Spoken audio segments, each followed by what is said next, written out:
recording.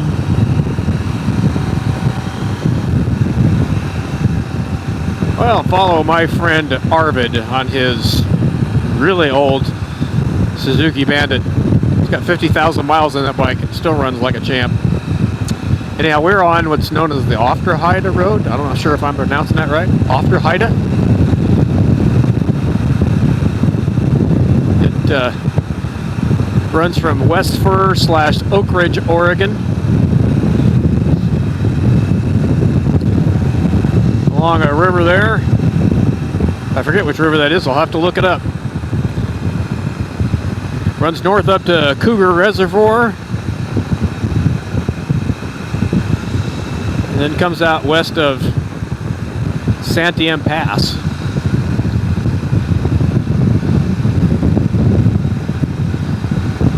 It's kind of a slightly rough paved road. It's not too bad most places.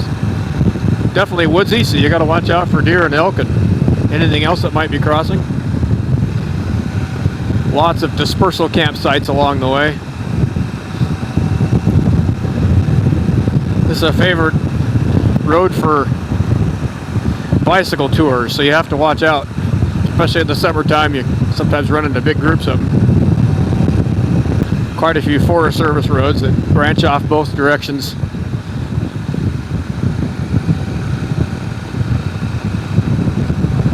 Eventually we'll run into a road that runs back off to my right.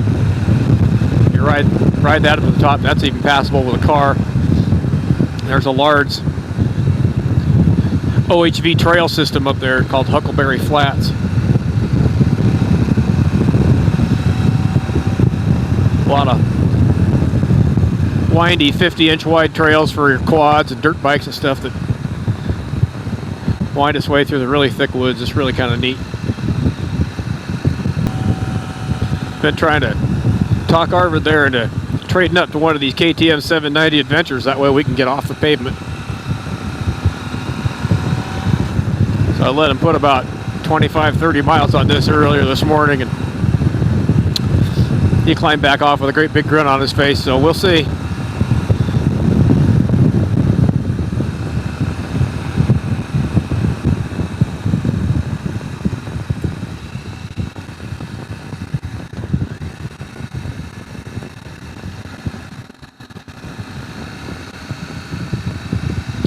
More power to that woman there.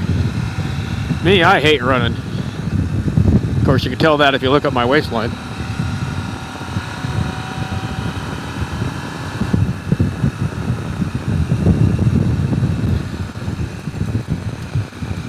I think we're in for a pretty dry summer. I've mentioned that before. We rode over the Willamette Pass a couple hours ago, and there's almost no snow up there. Just a little bit left on the ski slope. Enough to maybe ride a sled down, but for April, it's mighty dry. Last year we had a lot of snow for the winter of 2018-2019. Got to watch out for parked tractors too. A lot of snow 2 winters ago, and we had a really nice summer with really no wildfires hardly anywhere, at least in the state of Oregon. Nothing terribly bad anyway. I think this year will be a different story. I mean, we're here, this is the west slopes of the Cascade Mountain Range. This should be the very wet side, and if you look, there's just every once in a while a little standing water in the ditch, but not very much. It should be up there in the off the road. It should be really muddy, but it's not.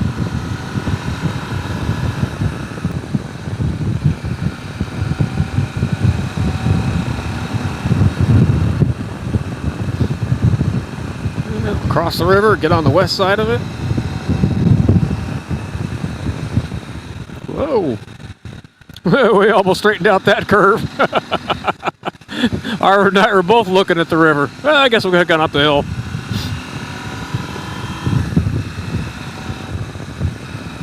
That's what you get for gawking, dummy. Thank goodness for lean angle ABS.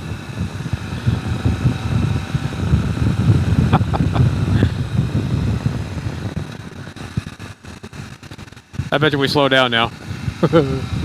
Oh, we're gonna get some gravel. All right.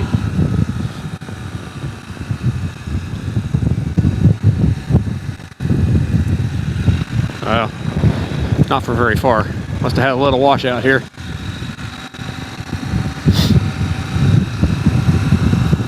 Wait till Arvid finds out I caught us almost running off onto the side road there.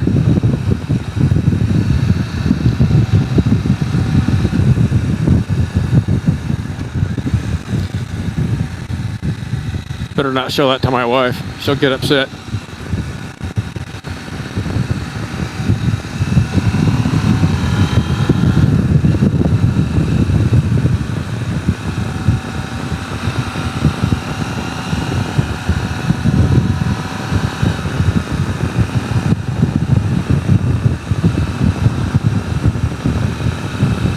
I smell a skunk. Woo! I think we best just keep going.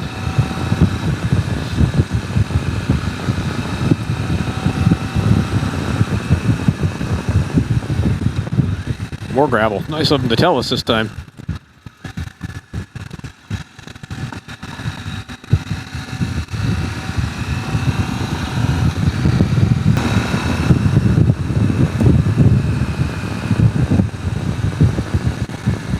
More gravel.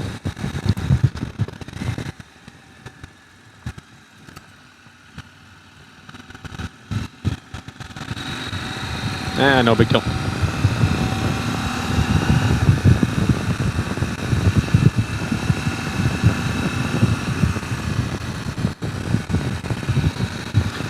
So if you are a KTM 790 adventure rider or have been thinking about buying one,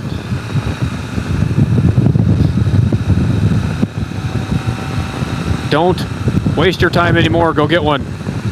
They're fantastic. I've had this since November 15th of 2019. It's got, well, or almost 3,200 miles. We will be at some point on this stretch of road. Nothing's really gone wrong with it. Other than the normal stuff like the radiator hose clamps like to vibrate a little bit loose, and especially the top one sits right over the two exhaust headers. And you know it's loose when you start it up and you get a great big puff of steam that smells like burning antifreeze. Well, then you gotta reach up there with a really long screwdriver or a small socket on a long extension and tighten it up. That's the only thing I've had to do this besides change the oil and clean the chain a lot. Had to adjust the chain a couple times. It's got so much power that it doesn't take much to stretch the chain, so. But that's just normal operator maintenance. I think if people do those things, it's pretty trouble-free. That, and even though it's a modern bike, it does have a cable clutch. That means you have to have a little free play in that clutch, and if you get that clutch hot, you better stop and check your free play. If you're riding on the road, you don't have that kind of problem, really. Unless you ride with your fingers on the clutch all the time, like a lot of people do. I don't, unless I'm in traffic.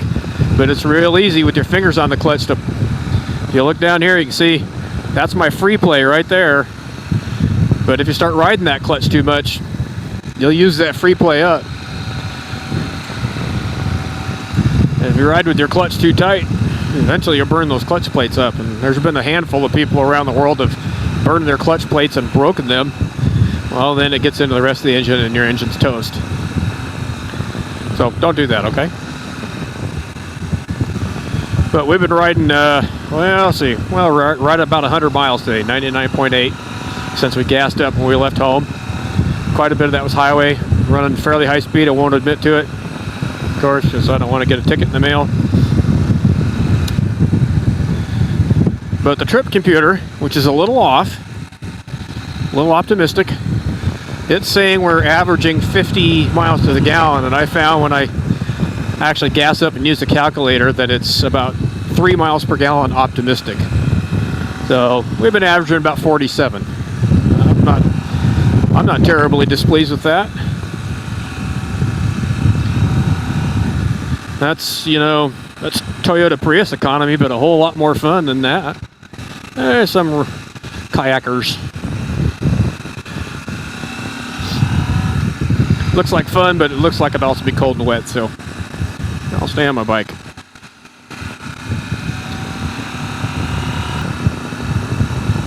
Oh look, a sign that says loose gravel.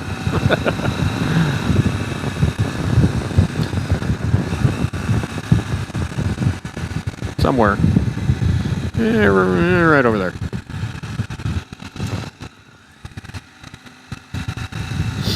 They did actually quite a bit of work. All new shoulder work in there. That's good.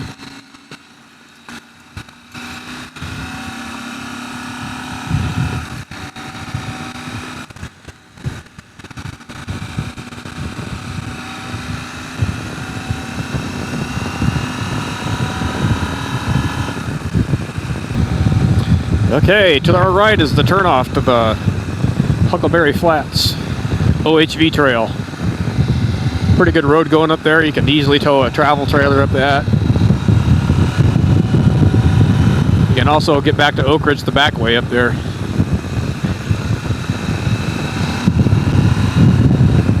Oregon truly is a beautiful state. It's very diverse, not just in people and skin color. And language is diverse in topography, geography, geology.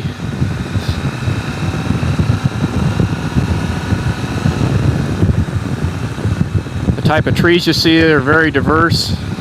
Here on the west slopes of the Cascades, you see a lot of cedar trees, fir trees, birch trees. You get over east of the Cascade Range and it changes into ponderosa pine and lodgepole pine for the most part. And then you get some of the more desert areas and you see juniper trees. In a lot of places, the juniper trees are considered to be an invasive species. They're kind of ugly in a way, but the birds like them because it's like they never stop producing those little juniper berries. Pretty much year round.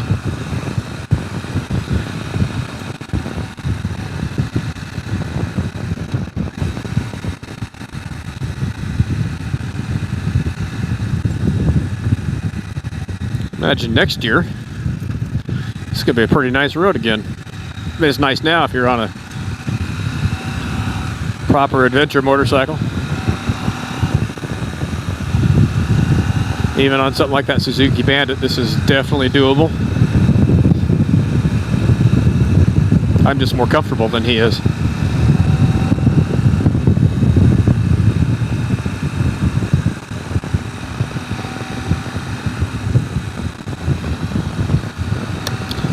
Fishing season here.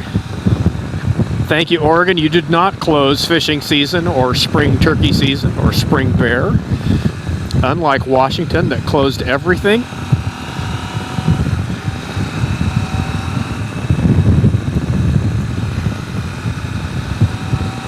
Not exactly sure what that governor there was thinking. It's one thing to close the public boat ramps and the public restrooms and the fish cleaning stations. We can work around that. But when you tell people even on their own private property they can't put a line in the water or sit under a tree by themselves and call in a turkey to put in their freezer.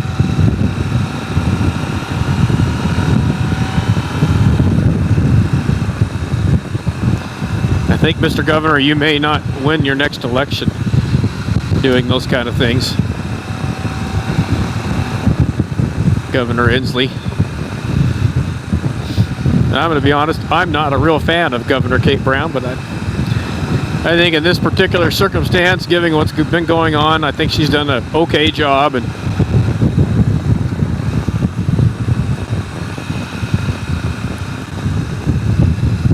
hopefully she realizes that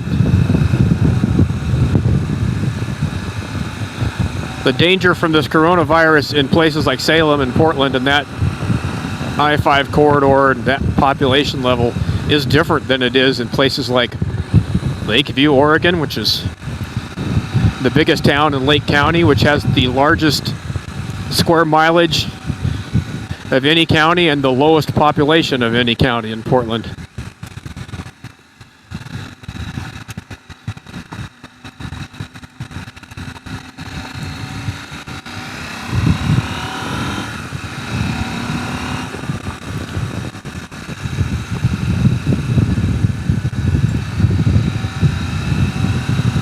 But like I said, I think she's done an okay job. Will I vote for her? No, not if there's somebody decent to run against her. I have my personal reasons, and I'll leave those to myself.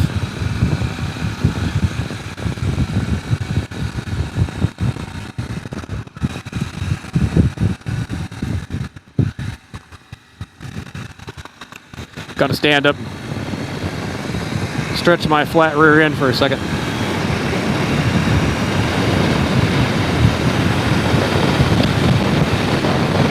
Again, the beauty of a bike like this is when I sit down, my feet are pretty straight underneath me and it's pretty easy reach to the bars. This one is stock. I've just moved the bars to the rearmost mounting position because I got short little arms.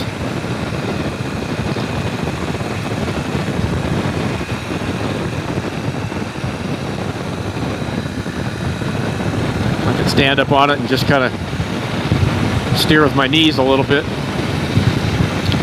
A little harder to do on that Bandit. I mean, it's not really a sport bike, but it's been a long time since I've sat on a bike with my feet kind of behind my butt almost.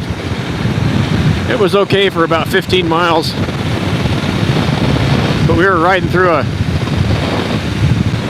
fresh hatch of gnats. And my face shield on my helmet just got completely plastered. Might even be gnats on my camera. I forgot to look. The windshield was covered in gnats. I cleaned them off a little while ago.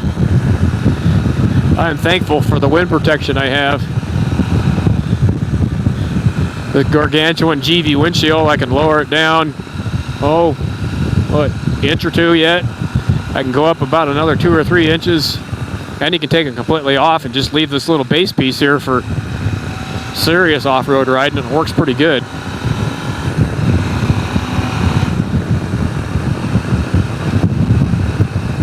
I wouldn't want to go hardcore off-roading with this thing on here. Even when it's down there, it's up pretty high.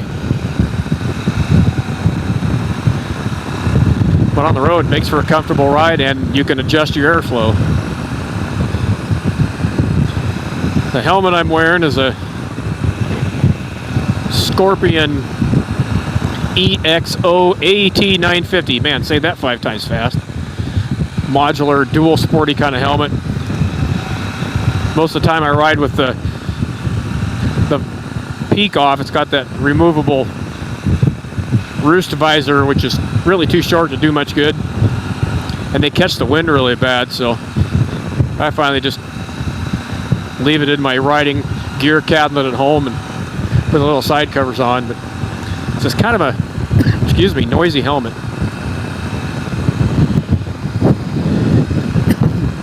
Oh no, I got the coronavirus. I got a cough. Must have sucked in a bug. Pardon me for the cough. We'll have to edit that out.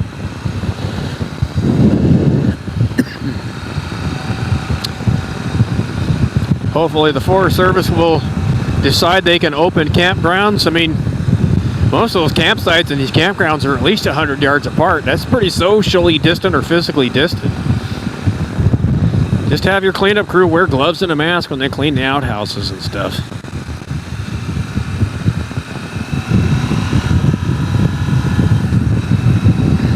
Anyway, it's a pretty noisy helmet. I'm kind of surprised. My wife has a Built Evolution, which is a Cycle Gear Revzilla brand modular helmet.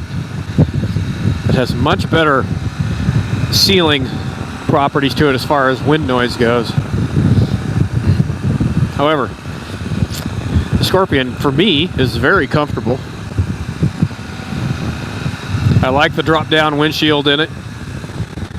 It's very handy. I don't have to carry sunglasses with me. There's some hikers not being socially distant with each other, and that's okay. Maybe they're all related.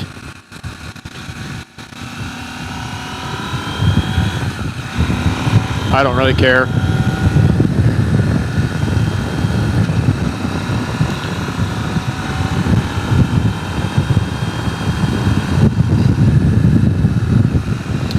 Trees are nice and big up in here.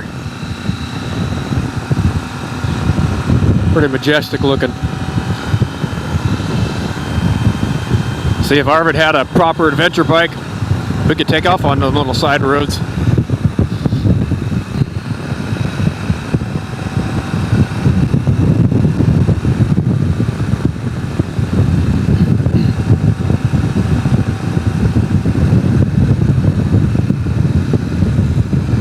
So my Scorpion helmet is 3 years old.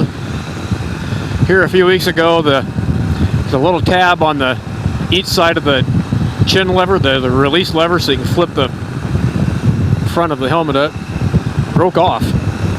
So now my helmet is stuck in the locked down position unless I take it apart. Fortunately, it's still covered under warranty, so Scorpion USA said they're shipping me a new release lever, which is actually pretty simple to get out of there. I already took the front of the helmet apart to look at it, so right now it's just kind of a minorly inconvenient, somewhat noisy full-face helmet. And that's okay. Better to be stuck down than stuck in the up position.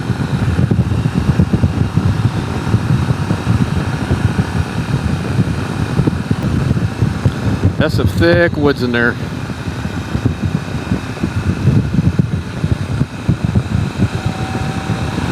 Gotta pay attention. You can clothesline yourself on one of these trees that gets down.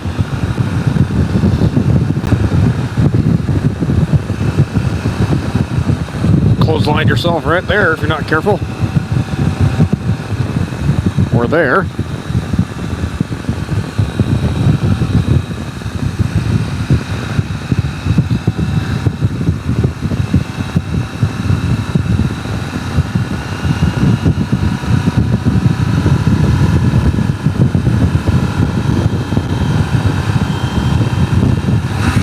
Whoa! That's what happens when you're gentle with the quick shifter. Don't do that.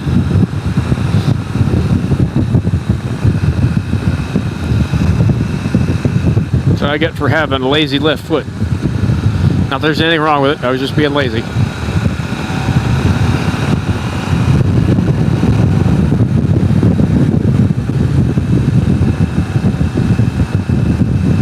Rough road. This whole road's kind of rough. It does get pretty rough in here. So there hasn't been a lot of post-winter cleanup done in here yet.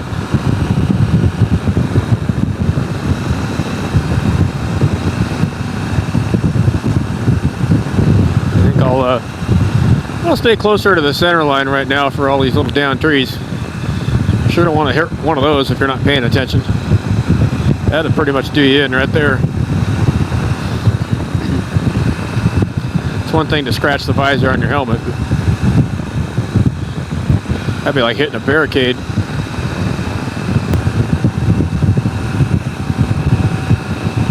That's why I told Arvid he should take the lead so I can find all the big dips in the road so he can find all the big dips in the road, like right here. Woohoo! And I can stand up. A little more comfortable that way.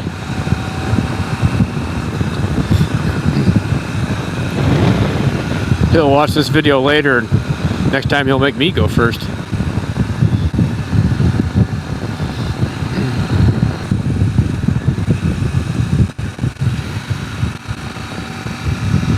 So one of the things I forgot to show you because I didn't have my camera on is the south end of this road in the little timber village of Westford. There's a beautiful red covered bridge that goes over the river, and you can actually ride across it, and there's a trailhead there. Getting thicker in here. Anyway, I forgot to capture that with the camera. So you can Google search images for West Fir Covered Bridge. There's probably somebody there. It's got pictures of it and maybe even video. But it's fun to ride through there. Old wood plank bridge.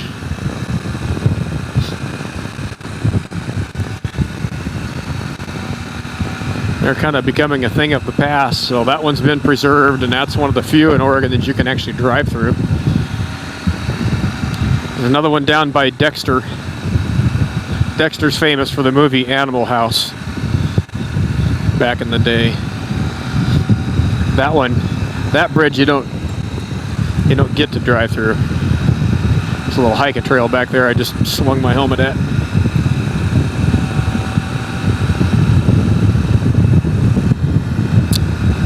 So here it is, April 18th. It's 55 degrees here in the shade. It's pretty nice. 55 degrees Fahrenheit. Of course, if that was Celsius, you'd be thinking we'd be dying out here. But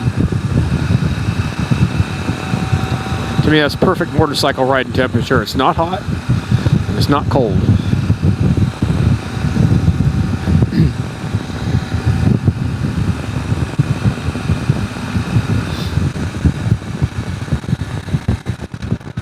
Been a little cleanup work done here, but not a lot.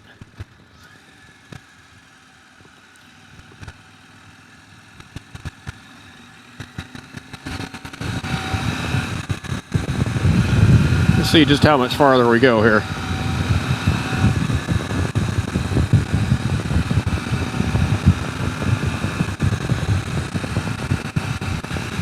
Bump, it says. Well, we'll just stand up.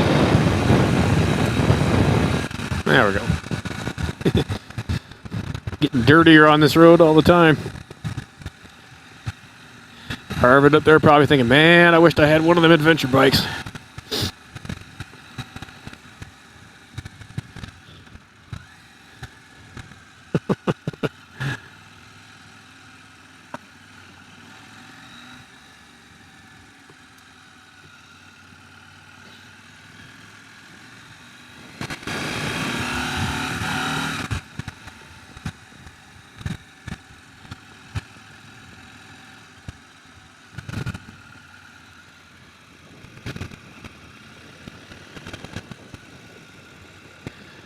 The other thing Arvid needs to get is a headset.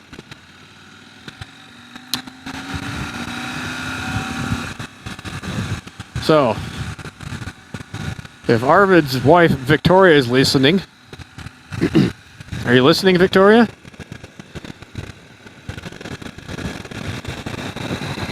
Get him a quality headset like a Sena 10C Evo like I'm wearing here.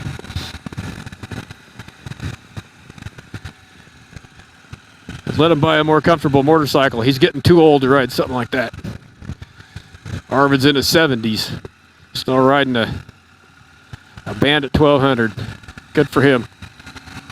It looks like somebody is stuck in the snow up there. I think maybe we'll turn around.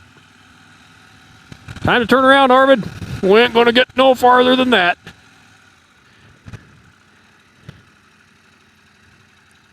I'm going to sit here and see where he goes. Because I can make a U-turn right here.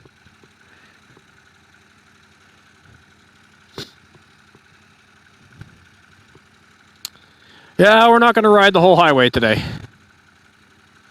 There he goes.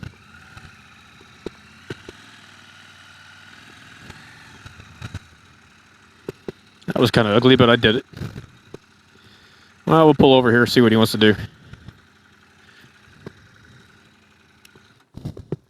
There you go. There's the Aufderheide Road in April. We'll do the skin in a month or two when we can ride the whole thing. Have a good day.